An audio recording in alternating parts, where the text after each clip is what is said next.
مصطفى بلغ مقاصدنا واغفر لنا ما مضى يا واسع الكرم.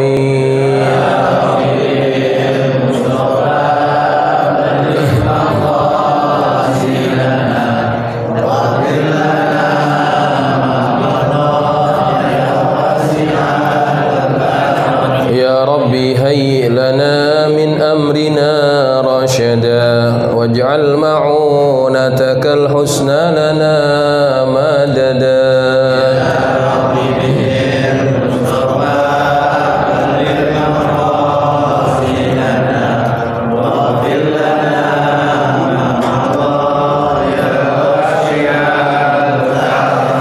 ولا تكلنا إلى تدبير أنفسنا فالنفس تعجز عن إصلاح ما فسدا.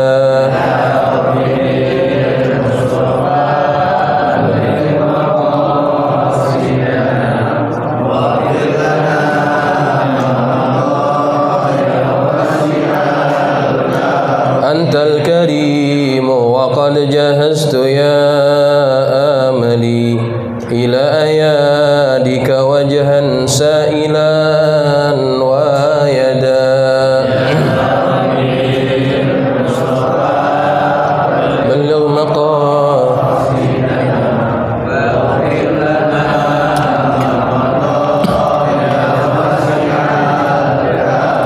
اللهم صل وسلم وبارك عليه وعلى آله.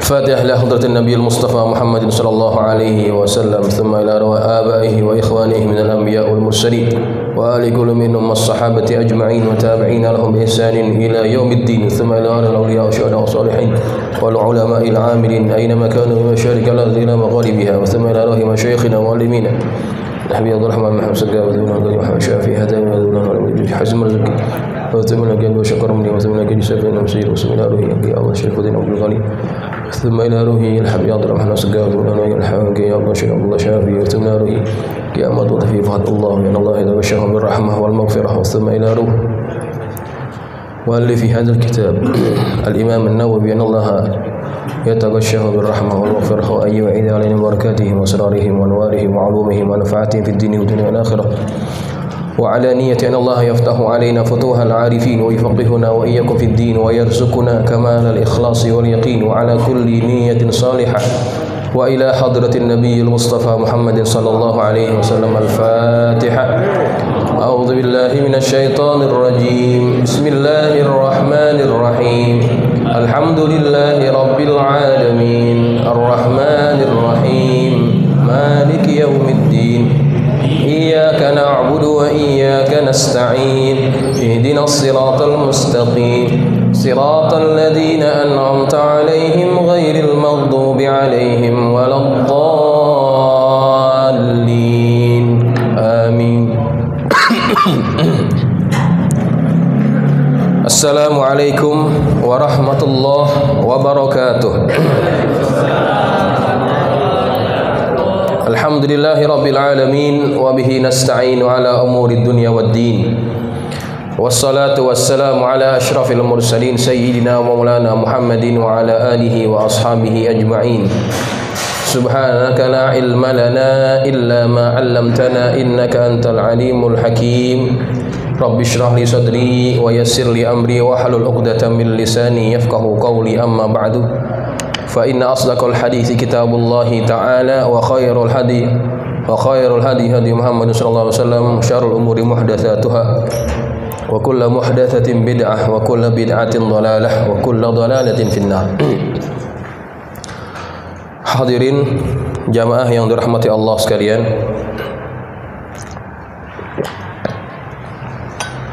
alhamdulillah kita panjatkan syukur kehadirat Allah Subhanahu wa taala yang mana Allah kurniakan kita taufik dan hidayahnya untuk kita hadir ke masjid yang kita cintai ini melaksanakan salat maghrib berjamaah, dan selanjutnya kita lanjutkan iktikaf kita di masjid ini sambil kita mempelajari hadis baginda Rasulullah sallallahu alaihi wasallam yang kesemuanya itu tidak mungkin dapat kita lakukan melainkan karena Allah kurniakan kita taufik dan hidayahnya.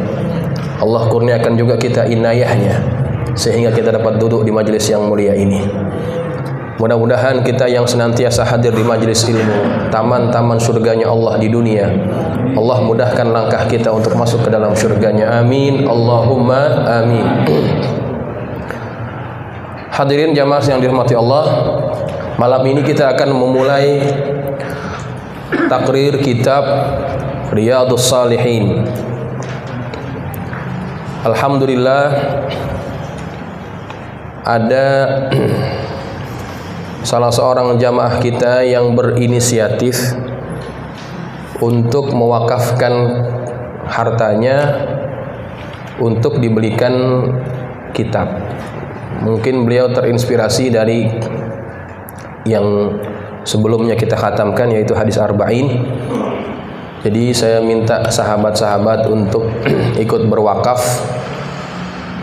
Barangkali itu menggerakkan hatinya untuk juga ingin berwakaf melalui kitab yang dipelajari. Sahabat kita ini namanya Abu Hanifah, ya, masih salah seorang jamaah kita. Beliau mengajak keluarganya untuk sama-sama mengumpulkan harta, yang hartanya itu nanti dibelikan kitab. Sekarang yang dipegang oleh jamaah sekalian, ya, terkumpul lebih kurang 2.250.000. Kemudian ada kawan juga yang transfer 500.000. Dapatlah terbeli kitab sebanyak 24 kitab, ya. Nah, ini merupakan satu amal jariah yang pahalanya pasti banyak. Kenapa? Karena dia mewakafkan kitab, yang kitab itu selalu kita baca nanti setiap malam Sabtu. Bayangkan, ini kitab tidak akan habis dalam tempo 4 tahun. Sebab banyak hadisnya. Berapa banyak pahala yang diraih oleh orang yang ikut andil dalam pembelian kitab itu. Walaupun tidak mengajar, hanya mengeluarkan harta untuk beli kitab, tapi kita yakin bahwa dia dapat apa? Dapat ganjaran dari apa yang dikeluarkan, membantu orang yang belajar ilmu. Kemudian insya Allah minggu depan saya akan belikan lagi, ada beberapa dana yang masuk juga. Ada 500.000 masuk dari kawan, dari jamaah juga ada yang transfer 150.000. Ada yang baru masuk 650.000. Mungkin bisa terbeli 5 buku lagi, ya.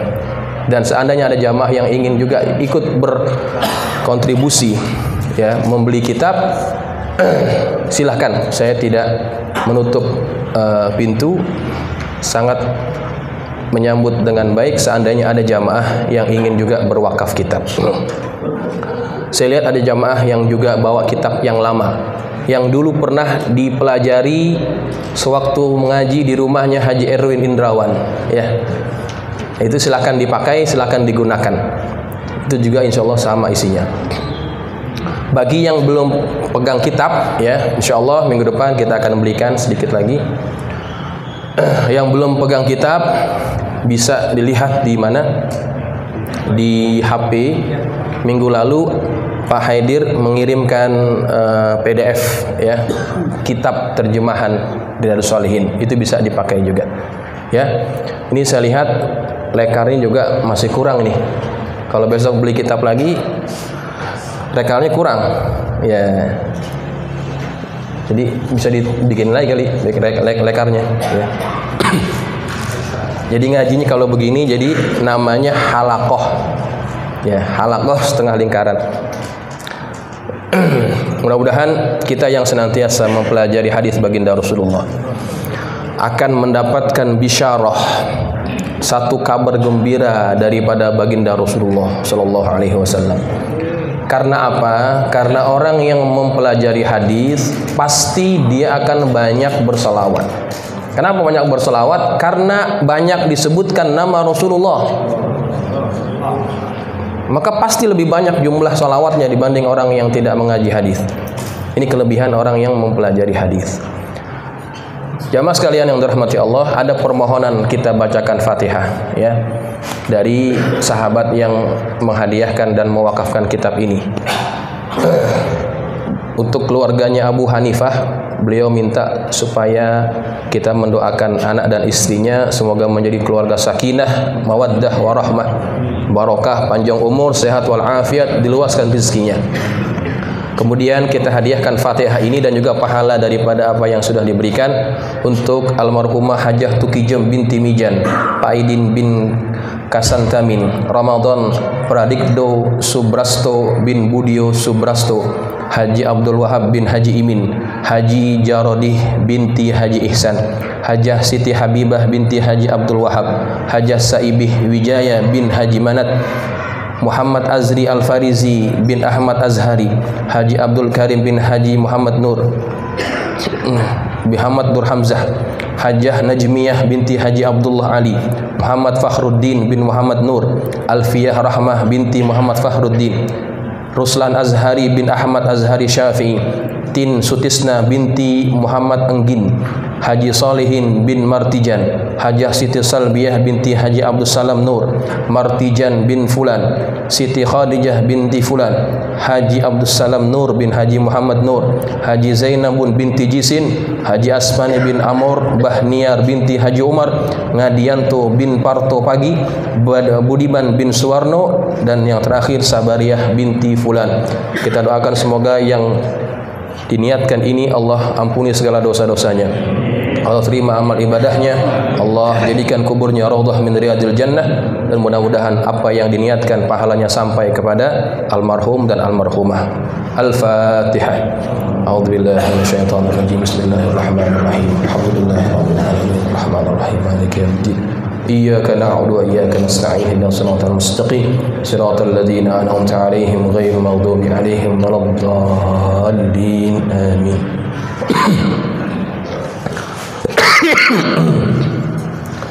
Baik, jamaah sekalian yang dirahmati Allah, kita akan masuk pada fasal ataupun bab yang pertama. Bismillahirrahmanirrahim. Qala Syekhul Musannif rahimahullahu taala wa ghafara lahu wa liwalidayhi wa limasyayikhihi wa nafa'ana bi ulbihi wa bi ulumihi wa bikum fid dharain amin. Halaman berapa? 35. Ya, yang pegang buku halaman 35. Bismillahirrahmanirrahim. Babul ikhlasi wa ihdharin niyyati fi jami'il a'mali wal aqwali wal ahwalil barizati wal khafiyah. Bab menjelaskan ikhlas dan menghadirkan niat pada seluruh amal, ucapan dan keadaan yang terang-terangan ataupun yang tersembunyi. Qala Allah Ta'ala, Allah Subhanahu wa Ta'ala berfirman, wa ma umiru illa liya'budullaha mukhlishina lahud-din hunafa'a wa yuqimus salata wa yu'tuz zakata wa dzalika dinul qayyimah. Al-Imam An-Nawawi dalam menjelaskan kitabnya ini, beliau akan membuka setiap bab dengan memasukkan ayat Quran. Ketika membicarakan tentang ikhlas dan niat, beliau menukil satu ayat daripada surah Al-Bayyinah. Wa ma umiru, tidaklah kalian diperintahkan, illa liya'budullaha, melainkan untuk beribadah kepada Allah, mukhlishina lahuddin, secara ikhlas, hunafa, yang cenderung kepada kebenaran, wa yuqimus salata wa yu'tuz zakah, dan kalian diperintahkan untuk mendirikan salat dan juga menunaikan zakat. Dzalika dinul qayyimah, itulah agama yang lurus. Nah, jamaah sekalian yang dirahmati Allah, ayat ini ditujukan kepada orang-orang Yahudi dan Nasrani pada asalnya. Kalau kita baca surah Al-Bayyinah kan begitu ya. Lam yakunil ladzina kafaru min ahlil kitabi wal musyrikina munfakkina hatta ta'tiyahumul bayyinah. Rasulun minallahi yatlu suhufan mutahharah fiha kutubun qayyimah. Kelewatan tuh ayat. Wa ma umiru, ya, tidaklah kalian Tidaklah kalian diperintahkan. Siapa yang diperintahkan? Yahudi dan Nasrani. Untuk apa? Untuk beribadah kepada Allah mukhlishina lahuddin. Mukhlis artinya ikhlas. Apa arti ikhlas? Ikhlas artinya murni, tidak ada campuran lain dalam peribadatan itu kepada Allah. Orang Yahudi dan orang Nasrani ditujukan melalui ayat ini karena dalam peribadatan mereka tidak ikhlas dalam menyembah Allah. Orang Yahudi, mereka meyakini bahwa Allah itu punya sekutu. Sekutunya siapa? Sekutunya itu adalah Uzair. Uzair adalah anak Allah, kata mereka. Sedangkan Nasrani, mereka juga meyakini bahwa Allah itu punya trinitas. Ada yang namanya Tuhan Bapa, Tuhan Allah, kemudian Tuhan Anak, yaitu Yesus, yang berikutnya adalah Ruh Kudus. Nah, 3 dalam 1 ini yang mereka yakini sebagai ajaran trinitas. Ketika seseorang meyakini bahwa ada pihak lain yang menjadi sekutu bagi Allah, maka ibadahnya tersebut tidak dianggap ikhlas, ya. Kemudian juga orang-orang musyrikin Mekah, mereka juga mempunyai sekutu dalam peribadatannya kepada Allah. Kalau ditanya orang-orang Mekah, siapa yang menciptakan langit dan bumi, mereka akan katakan Allah. Wala in sa'altahum man khalaqas samawati wal ard la yaqulunna Allah. Kalau kalian tanya kepada mereka siapa yang menciptakan langit dan bumi, mereka akan katakan bahwa yang menciptakan itu adalah Allah Subhanahu wa taala. Mereka yakin bahwa Allah itu pencipta, tapi mereka meyakini juga Allah itu punya sekutu, ya. Nah, dari mana asalnya orang-orang musyrikin di Mekah ataupun orang Arab itu meyakini bahwa Allah itu punya sekutu? Kan kalau kita lihat sejarah Nabi Ibrahim, kemudian Nabi Ismail, dia tinggal di mana? Di kota Mekah, membawa ajaran Ibrahim. Tidak ada penyembahan selain kepada Allah waktu itu. Setelah Ismail wafat, itu tidak ada lagi yang namanya nabi. Tidak ada lagi nabi yang diutuskan kepada bangsa Arab. Ketika tidak ada nabi yang mengajarkan ajaran agama, maka masyarakat itu semakin jauh daripada ajaran agamanya. Ini pengajaran penting, ya. Kalau kampung nggak ada orang alimnya, itu kampung punya kemungkinan besar jadi kampung yang nggak bener. Hah? Jadi hancur. Ya, kenapa? Nggak ada yang ngingetin. Tapi kalau di kampung itu ada orang yang mengajarkan agama, insya Allah kampung itu jadi kampung yang benar, kampung yang barokah. Nah, itu terjadi pada masyarakat Mekah. Ketika Nabi Ismail wafat, tidak ada penerusnya. Masyarakat Arab ini kemudian mereka kebingungan, tidak ada satu pegangan. Sampailah ada seorang yang bernama Amr bin Luhai. Amr bin Luhai inilah orang yang mempelopori penyembahan terhadap berhala. Dia pergi ke Syam, datang ke negeri Syam. Syam itu sekarang terpecah menjadi 4 negara: Lebanon, Suriah, Jordan, kemudian satu lagi Palestina. Ya, Palestina. Israel kita nggak usah anggap. Palestina. 4 negara. Dulunya itu namanya Syam. Datang dia ke negeri Syam, dia lihat orang-orang Yahudi, mereka menyembah patung. Ditanya, kamu nyembah apa? Kami kalau ada masalah, kalau kami punya hajat, kami menyembah Tuhan kami ini. Lalu apa yang terjadi? Masalah kami selesai, gitu katanya. Nah, kemudian Amr bin Luhai ini berkata kepada orang-orang Syam, kalau begitu boleh nggak saya bawa satu? Saya ingin bawa ke kampung saya. Maka diberikanlah satu patung yang cukup besar. Patung itu diberi nama apa? Hubal. Ya, patungnya diberi nama Hubal. Dibawa ke Mekah, ditunjukkan kepada orang Mekah. Kebetulan ini Amr bin Luhai tokoh masyarakat, dipandang di masyarakatnya. Jadi kalau orang dianggap tokoh, apalagi orang itu suka membantu, ini gampang mempengaruhi orang, ya kan? Aneh aja, ada saya bawa sesuatu nih yang menarik buat kita. Jadi kita kalau ingin sesuatu minta kepada ini. Ini sebagai sekutu bagi Allah, begitu. Nah, itulah kemudian daripada waktu itulah masyarakat Arab mengenal kepada penyembahan terhadap berhala. Dibuatlah Tuhan yang lain-lainnya. Ada Lata, ada Manat, ada Uzza, ada Hubal, dan lain sebagainya. Itu patung-patung berhala ditempatkan di tempat-tempat yang strategis. Ada di Mekah, ada di tepian Laut Merah, ada di Taif, dan sebagainya. Diletakkan di tempat-tempat itu. Sampailah diutusnya Nabi Muhammad SAW. Mereka ditanya ketika menyembah berhala ini, apa motivasi kalian menyembah berhala? Ma na'buduhum illa liyuqarribuna ilallahi zulfa, kata dia. Kami tidak menyembah berhala ini melainkan untuk mendekatkan diri kami kepada Allah. Begitu kata mereka. Padahal itu perbuatan itu tidak ikhlas namanya. Tidak memurnikan peribadatan melainkan hanya kepada Allah. Begitu.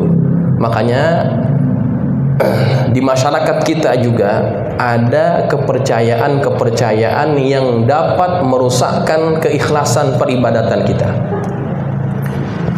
Dengan apa contohnya? Contohnya adalah dengan kita membuat sesuatu yang dihadiahkan kepada pihak lain yang dianggap pihak itu bisa memberikan kekuatan ataupun manfaat. Apa yang dibuat itu? Kita sebut sebagai sesajen, ya kan? Ada nggak di masyarakat kita? Di masyarakat kita itu masih banyak yang menggabungkan ajaran Islam dengan ajaran yang terdahulu. Ya, mereka meyakini bahwa tempat-tempat tertentu itu memiliki kekuatan yang dikuasai oleh pihak-pihak tertentu. Contoh, di pantai selatan itu ada penguasanya. Siapa namanya? Nyi Roro Kidul. Nyi Roro Kidul punya anak namanya siapa? Nyi Blorong. Saya bingung itu, Nyi Roro Kidul punya anak Nyi Blorong. Waktu kawin siapa yang nikahin itu ya? Itu kan mereka sampai sekarang masih meyakini. Yang mendiami pinggir pantai selatan itu, mereka masih meyakini itu, ya, meyakini bahwa Kanjeng Ratu Roro Kidul itu, mereka meyakini betul dia punya kekuatan yang dapat menguasai lautan selatan. Ya, memang mistik. Memang kalau kita lihat laut selatan gelombangnya kuat, karena apa? Karena nggak ada batasan lagi, di bawahnya itu adalah samudra. Ya, makanya gelombangnya kuat, gelombangnya besar. Ya, di bawahnya Australia itu jauh. Sedangkan laut utara itu atasnya banyak pulau, jadi gelombangnya nggak sekuat pantai selatan, gitu. Nah, ini kan masih dipercayai. Ketika kita menyembah kepada Allah, tapi kita juga buat sesembahan, buat sesaji, sesajen gitu ya, dipotong lembu, kambing, sapi, hasil tani dan sebagainya, dilarung di lautan, meyakini bahwa itu bisa memberikan satu kekuatan, ya, keberkahan bagi penduduk kampung. Ini dapat mencacatkan peribadatan orang kepada Allah. Tidak boleh, ya, tidak boleh. Itu semuanya ada pada keyakinan kita.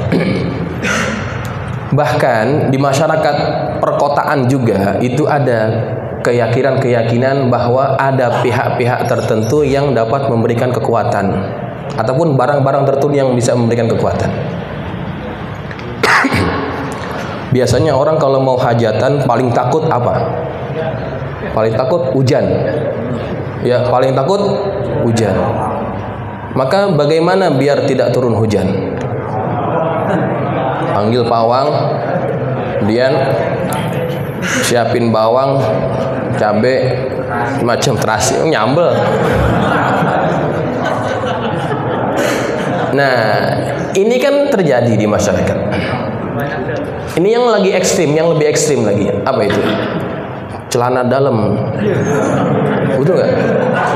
Celana dalam orang yang nikah, yang kawin pengantin itu ditaruh di mana? Taruh di genteng. Lah coba. Itu apa hubungannya coba? Celana dalam ditaruh di genteng biar hujan tidak turun.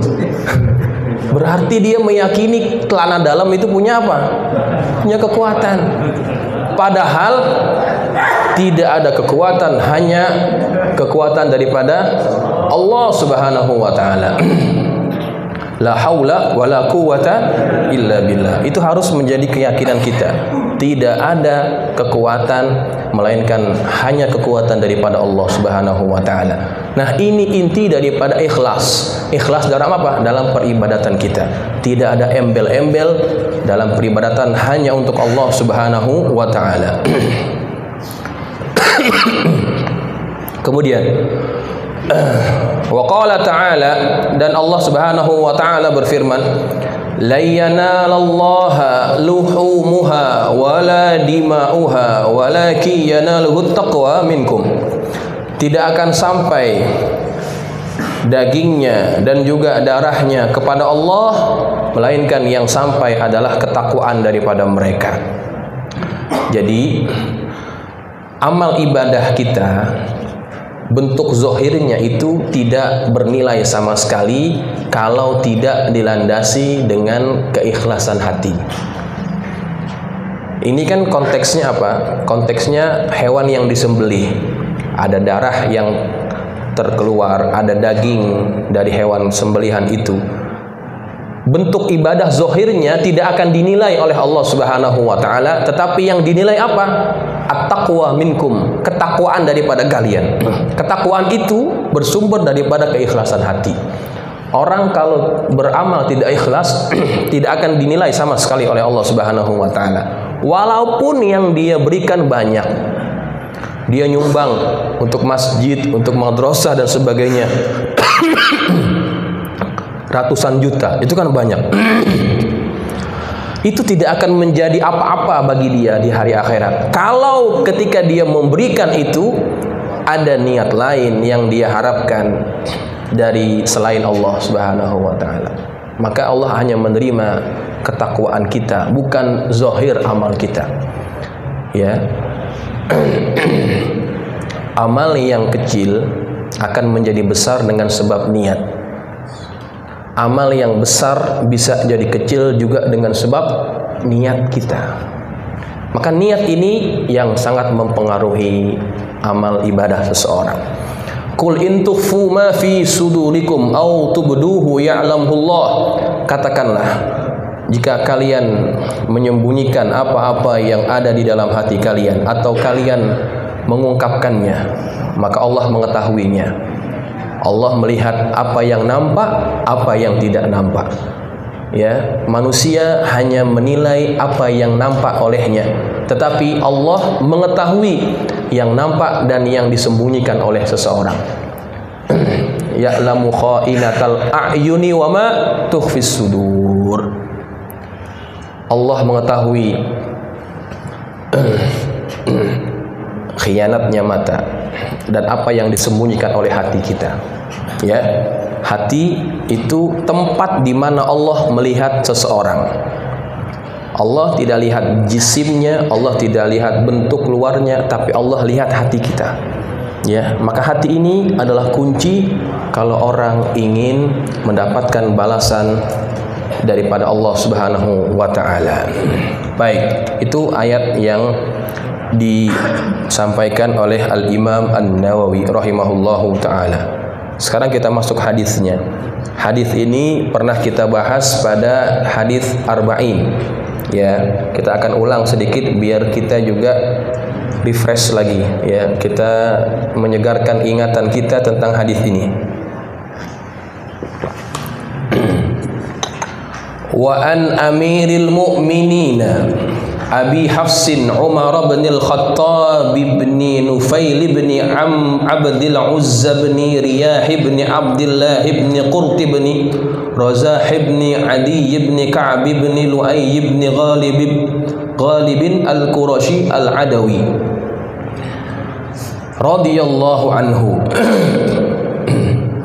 Sami'tu Rasulullah sallallahu alaihi wasallam yaqulu innamal a'malu binniyat wa innama likulli imri'in ma nawa faman kanat hijratuhu ila Allah wa rasulih fa hijratuhu ila Allah wa rasulih wa man kanat hijratuhu lidunya yusibuha aw imra'atin yankihuha fa hijratuhu ila ma hajara ilaihi. Muttafaqun ala sihhatihi, rawahu imamal muhadditsina Abu Abdullah Muhammad bin Ismail bin Ibrahim bin al-Mughirah bin Mardizbah al-Ju'fi al-Bukhari wa Abul Husain Muslim bin al-Hajjaj bin Muslimin al-Qurashairi an-Naisaburi radhiyallahu anhuma fi kitabaihima alladzaini huma ashahul kutubil musannafah.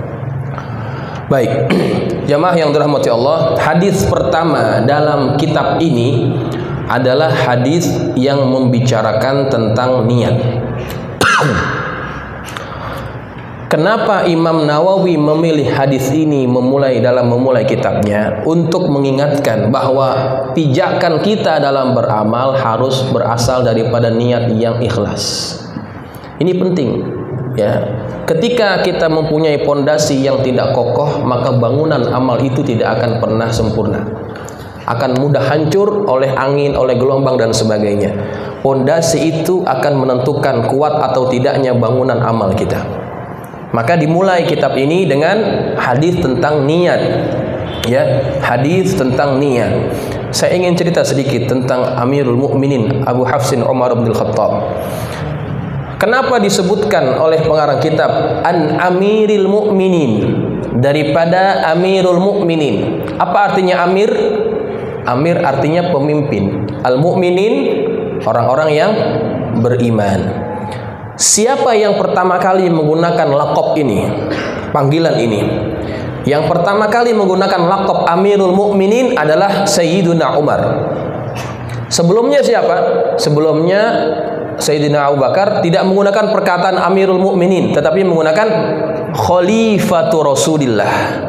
Ya, Khalifatu Rasulillah, penggantinya Rasulullah.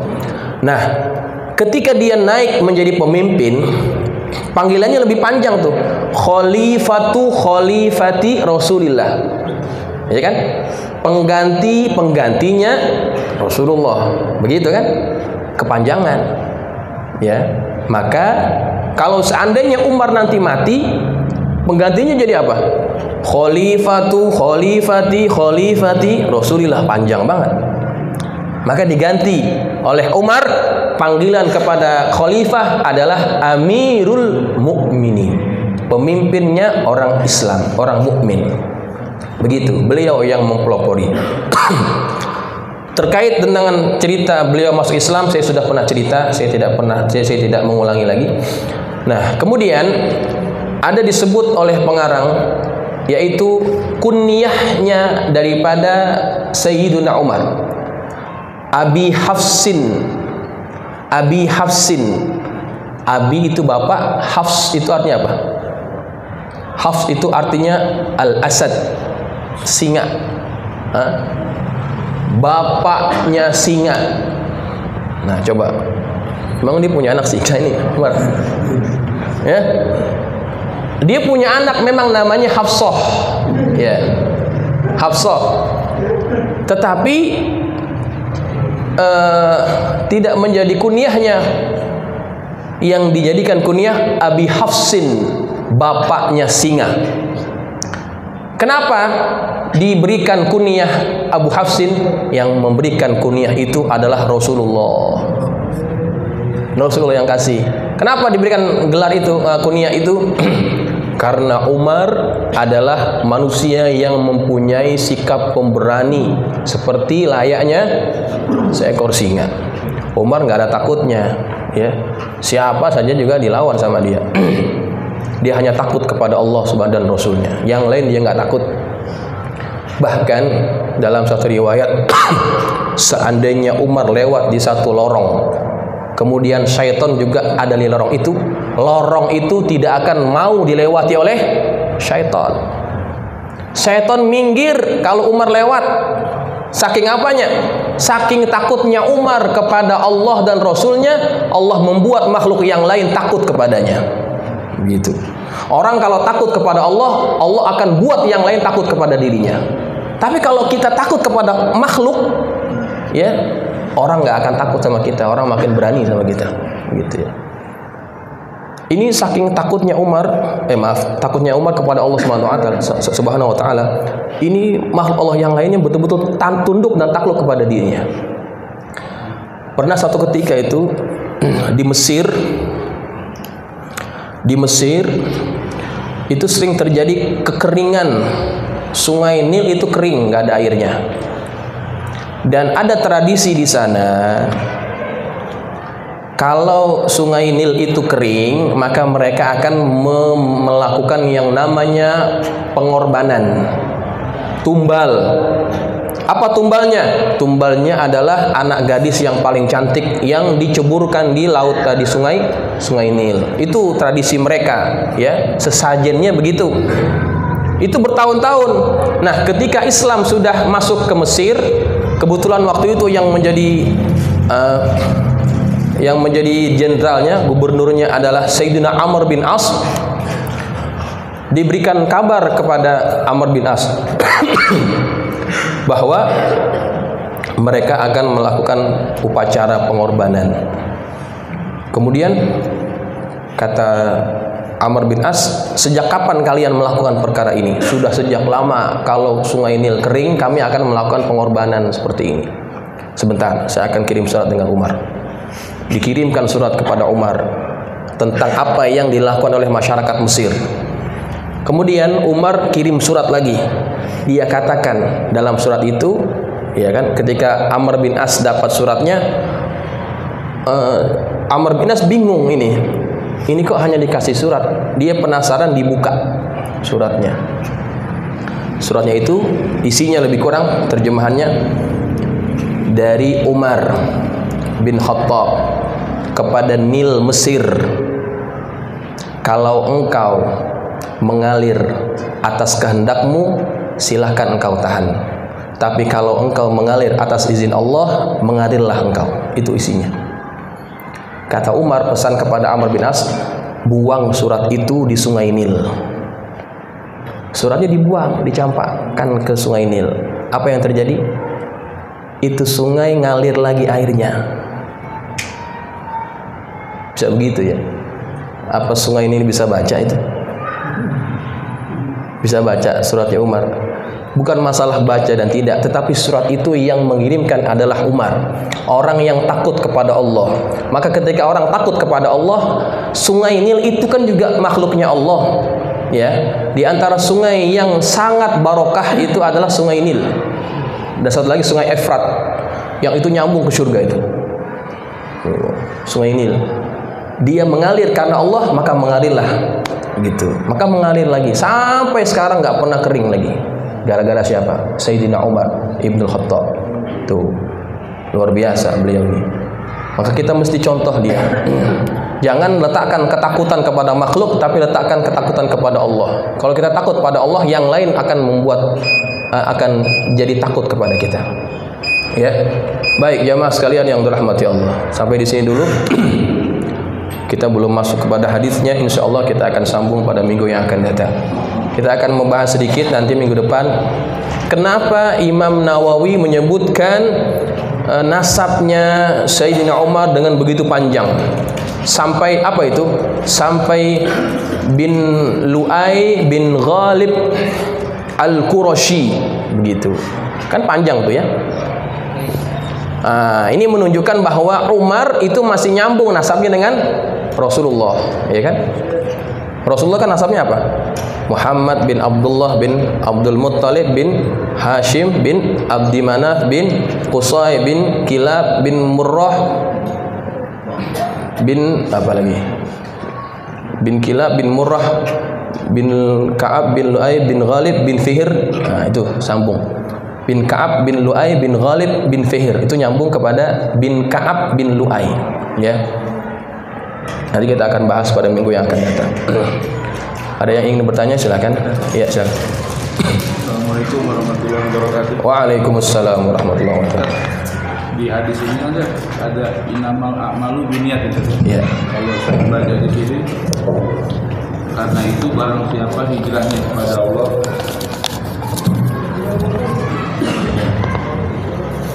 barang siapa hijrahnya kepada Allah dan Rasulnya, maka hijrahnya kepada Allah dan Rasulnya.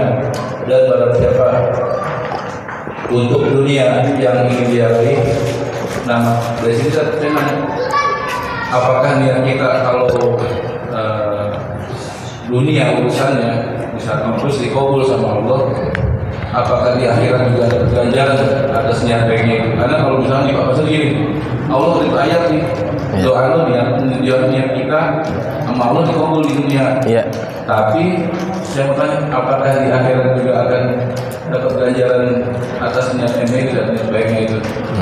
Gitu. Assalamualaikum warahmatullahi wabarakatuh. Waalaikumsalam. Iya.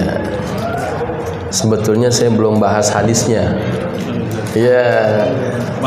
Gak apa-apa. Tapi kalau mau tahu jawabannya, kayaknya minggu depan. Iya. Ya, karena kita belum masuk hadis. Itu udah masuk perbahasan. Kita akan bahas minggu depan apa yang ditanyakan, ya. Gimana kalau kita nyari dunia, dapat di dunia, apa nanti di akhirat kita nggak dapat lagi, gitu ya. Nanti insya Allah kita bahas minggu depan, ya. Ya, ya, silakan. Ustaz. Tadi bicarakan tentang ikhlas. Iya. Ketika kita sudah bersumbat, suatu tempo, suatu waktu kita mengungkapkan itu lagi. Ini saya dulu pernah juga di, walaupun dengan bencana atau busuk, itu bagaimana jadi niat yang awalnya? Iya. Terima kasih. Allah Subhanahu wa taala sebutkan itu dalam Quran, wala tubtilu shadaqatikum bil manni wal adza. Jangan batalkan pahala sedekah kamu dengan mengungkap-ungkap, mengungkit-ungkit lagi. Ketika kita sudah beramal, kita ungkit-ungkit, maka pahalanya hilang. Itu kata Allah, wala tubtilu shadaqatikum. Jangan batalkan pahala sedekah kamu bil manni, dengan menyebut-nyebut. Ya, wal adza, ataupun menyakiti orang yang memberikan. Insya Allah Allah akan tetapkan pahalanya. Ya, kadang-kadang kita kan nggak bisa mengawal hati, ya. Terkeluar perkataan yang bisa membatalkan amalan kita. Tapi ketika kita pikir lagi, ya Allah, sayangnya kita taubat, insya Allah Allah Maha Penyayang, Allah akan berikan pahala itu. Maka pahala niat itu, niat yang ikhlas itu harus senantiasa dijaga. Baik sebelum beramal, ketika beramal, ataupun setelah beramal, harus dijaga. Ya. Hah? Oh, tip jaganya minggu depan. Baik, ya. Jamaah sekalian, kitabnya jangan dibawa pulang. Jadi kitab ini memang kita akan gunakan setiap kali ta'lim. Kalau dibawa pulang takutnya besok ngaji nggak dibawa lagi. Ya. Ya, disimpan. Insya Allah minggu depan kita pakai lagi. Ya. Itu suka kadang-kadang rata. Kalau nulis itu tak pakai pensil. Nggak apa-apa. Kalau mau nulis itu nggak apa-apa. Iya. Baik. Mudah-mudahan apa yang kita pelajari manfaat. Al-Fatihah.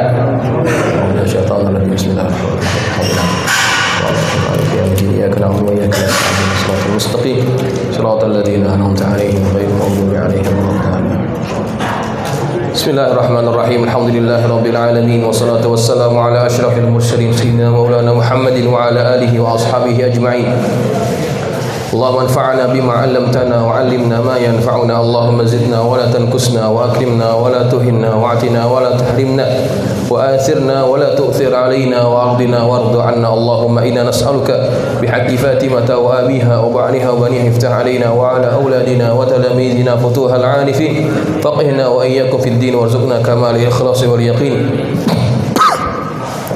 اللهم ارزقنا فهم النبيين وحفظ المرسلين وإلهام الملائكة المقربين برحمتك يا أرحم الراحمين اللهم اجعلنا من الذين يستمعون القول فيتبعون أحسنه صلى الله على سيدنا محمد وعلى آله وصحبه وسلم والحمد لله رب العالمين. Assalamualaikum warahmatullahi